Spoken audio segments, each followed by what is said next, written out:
for his statement. It gives me great pleasure to welcome to the conference His Excellency Mr. Madhav Kumar Nepal, Prime Minister of Nepal. Your Excellency, you have the floor.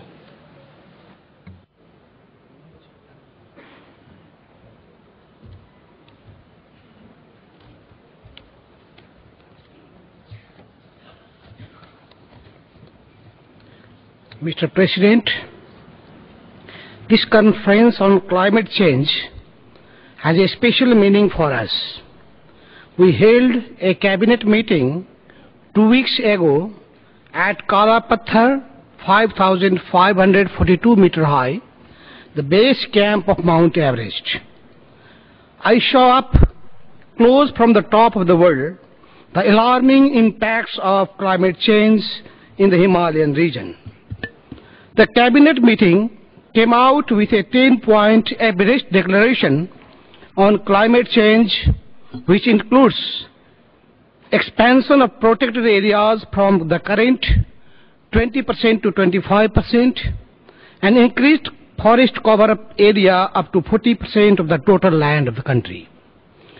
Last week, hundreds of people from around the world, including many great mountaineers, who have marched through the streets of Copenhagen in a summiters summit to save the Himalayas. We also hosted a high-level regional conference on climate change in Kathmandu in August. All these events reconfirm our strong commitment to address climate change.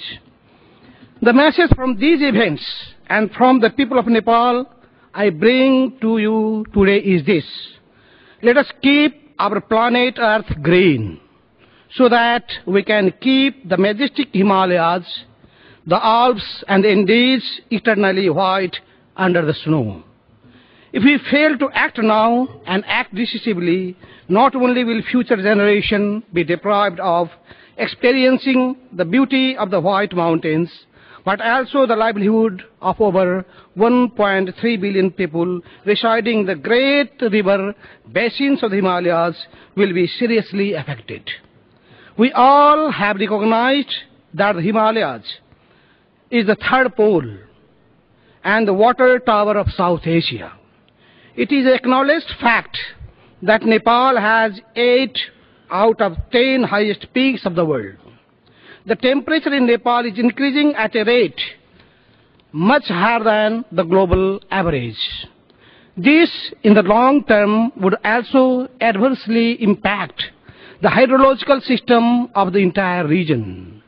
Formation and outburst of glacier lakes are perhaps the most visible impacts of climate change. There are many such potentially dangerous lakes which could burst out any time, causing massive damage to the lives and livelihoods of the people. We have to acknowledge the fact that the problem of small island states and coastal states are interlinked to the problem of mountainous areas also. Global climate change is thus adversely affecting the fragile mountain ecosystem while endangering its great biodiversity. Therefore, they are among the early and most serious victims of its effect. This is not fair. We like to pursue our common problems together with other mountainous countries. I, therefore, propose that my government will promote an alliance of the mountainous countries. Let us call it an alliance for mountain adaptation. Let us make sure that mountains will get attention on the agenda of COP meetings. Mr. President, as a landlocked and least developed countries with subsistence agriculture, Nepal faces many serious challenges in its fight against poverty and underdevelopment. Adaptation to the changing life support system and protecting our environment and natural resources from the negative impact of climate change are our new and additional challenge. Developed countries should commit for long term and substantially scale up financial resources with a special focus on the least developed countries in addition to the regular official development assistance. They should also support for development and transfer of technology and capacity building for the vulnerable countries on a priority basis.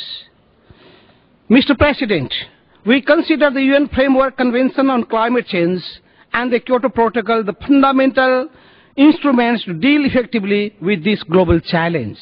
We urge all countries to ensure effective implementation of these agreements based as they are on the principles of common but differentiated responsibility and respective capabilities.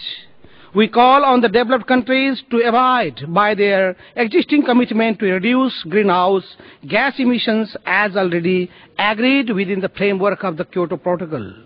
We urge the summit conference to set ambitious global goals and targets for Annex I countries to further reduce greenhouse gas emission. Nepal is prepared to play its part. Already we have developed one of the most successful community forestry programs.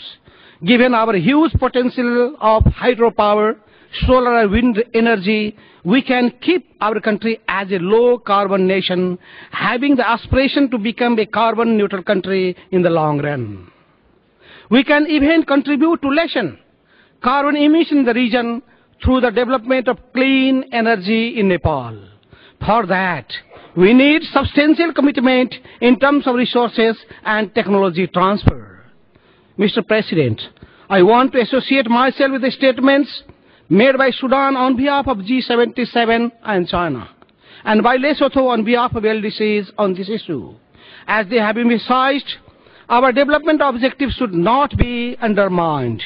The aspirations of the people of the least developed countries to uplift themselves from the indignity of poverty, illiteracy, and illnesses deserve extra global solidarity, and we need to redouble our efforts to achieve the Millennium Development Goals. Let's make this conference a milestone of hope and success for our present and future generations to harness the bounty and beauty of our green planet with white snowy mountains and pristine blue seas and skies. I propose the following to make it a success. 1. Sustainable development and poverty alleviation with gender sensitivity should be our foremost priority in dealing with climate change issues. 2. We must have an ambitious and legally binding deal in Copenhagen following the Convention and Kyoto tracks. Developed countries should have ambitious goals of reducing greenhouse gas emissions. Atmospheric temperature should be kept below 1.5 degrees. 3. We must look to the future of our planet, but be conscious of our common but differentiated responsibilities. 4th, LDCs and most vulnerable countries must be uppermost in our mind, as they are least able to withstand the adverse impact of climate change. 5th, we need predictable, substantially enhanced and long-term finance with direct and easy access to resources and technology with an institutional framework and governance that caters to the interests and concerns of LDCs. Thank you very much. I would like to thank His Excellency, Mr. Madhav